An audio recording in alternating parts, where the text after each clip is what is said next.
हींअर असां town committee प्रालय जे UC उलरा में मौजूद आहियूं, ॻोठ धणी बख़्श उलरा में, जेके मुसलसल बरसाति पवण खां पोइ जेका तबाही थी आहे, हिन ग़रीब मिसकिन जो गुज़र सफ़र कीअं थो थिए ऐं ज़िंदगीअ ॾींहं कीअं था गुज़ारनि, पंहिंजे मुस्लिम ॿारनि खे खुले आसमान हेठि विहारियूं वेठा आहिनि। अचो त हिन ॻाल्हि ॿोल कयूं त वरी पंहिंजी ज़िंदगी जो सफ़र कीअं था गुज़ारनि। हिन टाइम ताईं असांजी कंहिं बि सार संभाल न लधी आहे।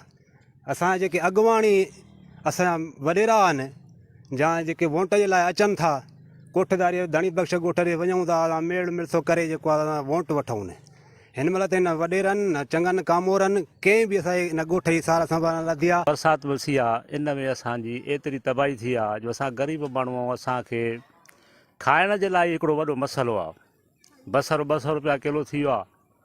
जेकॾहिं गोश्त जी ज़रिए वठंदो त बसरु न हूंदो त माण्हू खाई छा सघंदो। हिन महिल ताईं असां वटि कोई बि न पुॻो आहे। असांजा सभिनीनि जा घर किरी पिया आहिनि।